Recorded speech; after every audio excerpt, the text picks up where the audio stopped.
That's what, to me, at first glance, this seems to be about, is you've got a job, you've got terms and conditions, your boss turns around and says, oh, no, you don't, you'll do what you're told, or you can jog on. If that was you, you'd be furious.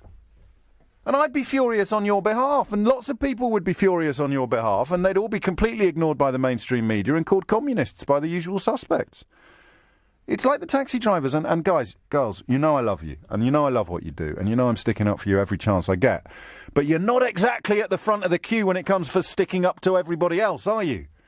When it comes to sticking up for striking teachers or striking tube workers, who are suffering exactly what you're suffering. They signed up for something, and then their employers retrospectively try to rewrite the terms of engagement.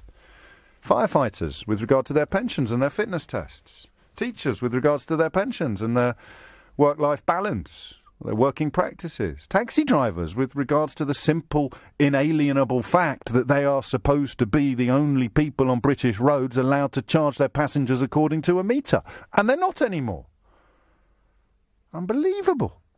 But not unbelievable, because so much effort is being put into persuading us that the people causing us problems live next door to us or below us on the food chain. Whatever you do, don't look up. That makes you a politics of envy person. How many people do you know that if their boss tries to shaft them at breakfast can actually shaft back by lunchtime? Seriously, if your boss takes a swing at you today, metaphorically speaking, how many people do you know that can take a swing back? Come on, speak up. How many people do you know? The boss says, oh, sorry, we need you to do this. I've got to pick the kids up. I don't care. How many people do you know? If the boss takes a swing at them today, they can take a swing straight back. So how come, as a country, we are so easily persuaded that the tiny number of workers who can still take a swing back are the enemy? I've looked at the tube strike detail, and we'll look at it together now. You, I've said before, are stupid if you're opposed to all strikes without thinking about them. You are equally stupid if you are in favour of all strikes without really thinking about them. That's the world they want. It's the world they're creating. It's a strike, it must be wrong. Or you're a lazy lefty, it's a strike, it must be right.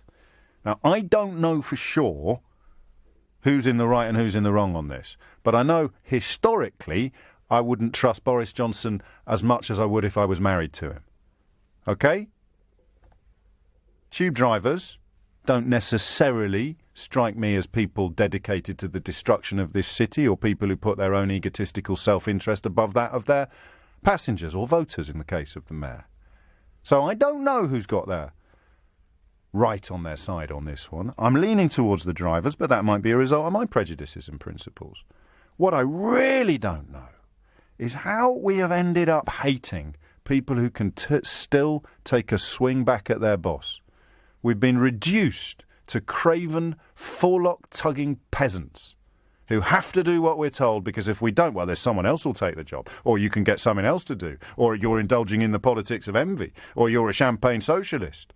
We have created a society in which employers now enjoy more control over our lives than at any point since the Second World War. They even want to take away our health service. We're still voting for them.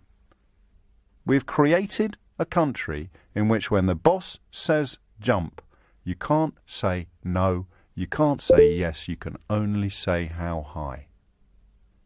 Unless you're a member of a half-decent union, like the teachers are, like the firefighters are, and like the tube drivers are.